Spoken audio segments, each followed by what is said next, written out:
Because nobody wants to see a show about people making it, and I feel like that's boring to me. I feel like rappers, a show for rappers, is like rappers are kind of everybody now. Rappers are like people who have to put out like the wrestler version of them to succeed, and I feel like that's everybody. Like if you have like a social media, like that's not really you. That's just what you put out there to sell yourself.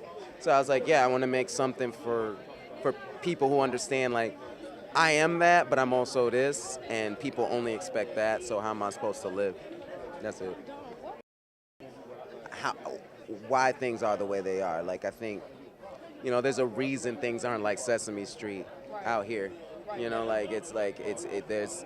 I think a lot of people just see it as like, oh, that's interesting and maybe fun, like from a far away. It's like, oh yeah, like shootouts and like, strip clubs and money and stuff like that. It's like, oh yeah, that's an interesting culture to be a part of, but like, I don't think people necessarily know why. So like, I just wanted to like, I want to touch on that a little bit. What's the message that you were trying to send to the music industry from it? Oh, no message. No message? No message. I don't believe in preaching. Like I always want to just show those things the way they are. Like I feel like preaching's like, because I don't know everything. I never want people to think I know better or anything like that. I really don't. I just want to show what's out there. How were you able to? Yeah, thank you.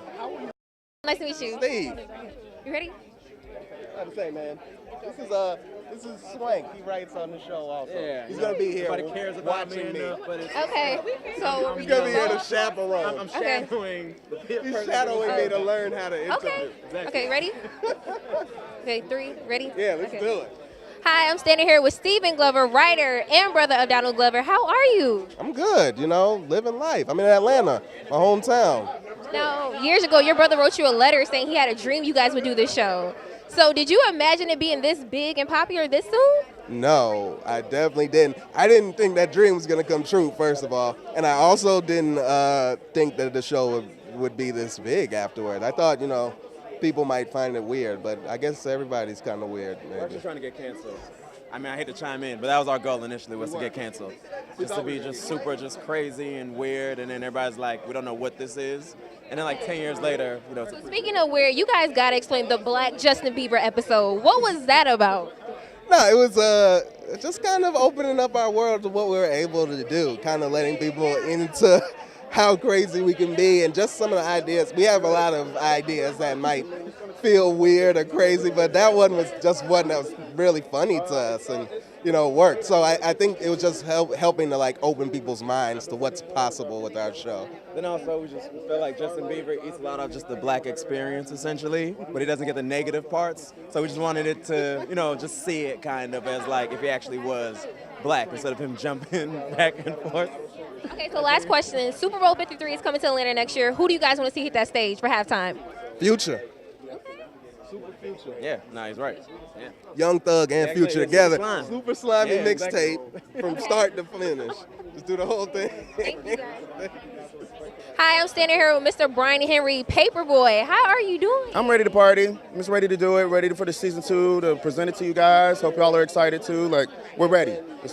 We're ready. Now, having a master's degree from Yale and have a theater background, what attracted you to the role of Paperboy? I think it was just the right time. It was the right time, the right place, the right character. We needed to see this representation out there, and I felt like with the company that it was with Donald and Z and Keith and Hero and Steven, you couldn't go wrong. And it's named Atlanta, so it was like you can't. It's never gonna happen again. Like, you're never gonna see somebody or some people or characters or a show that's gonna represent the city that it does. And I had to dive in because this city made me who I was, who I am, and today, there we go. Now, hands down, Darius and Paperboy have the best on-screen chemistry. What's your relationship like with Keith off-screen? Same. It's the same. He's my little brother. And sometimes I'm his little brother. He's just one. I don't know. And the same goes for Donald. When you find these brotherhoods like that are just off jump, just like that, you have to appreciate it, and it literally reflects on screen. So what's Donald like directing-wise? What is amazing. he like? He lets you play. He knows that we know the story. He knows that we know the arc. He knows that we're going through. He's going through it right with us, and he just lets us play, man. And that's truly the pulse of the show. We're playing together.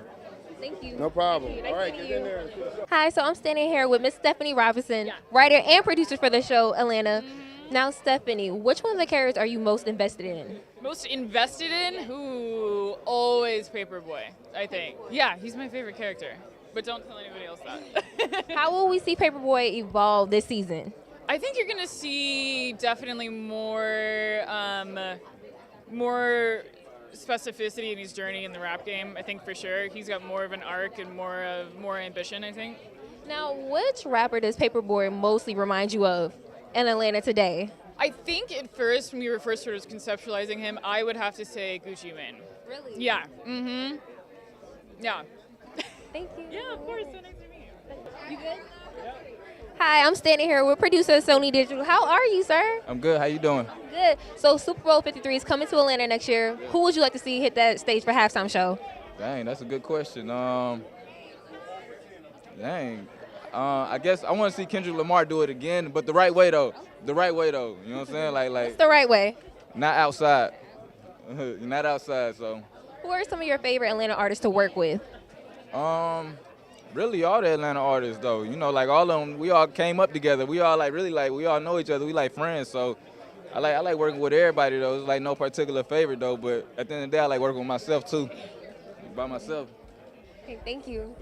Hi, I'm standing here with Hero, the executive producer for Atlanta. Here now, when Donald brought the idea to the table to do a show basically on Atlanta, what was your thoughts?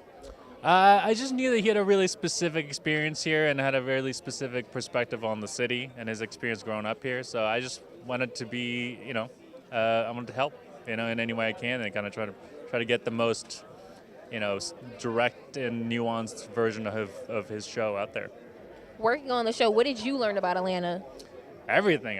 To be honest, I've never really spent much time here until we started working on the show, and so, but since we started, I've been here like half the year, So everything I've learned has been in the last like 3-4 years, But it's a beautiful place, and it's got so much nuanced culture, and it's such a weird mishmash of different subcultures. It's great. Thank you. Yeah. Nice meeting you. Thank you.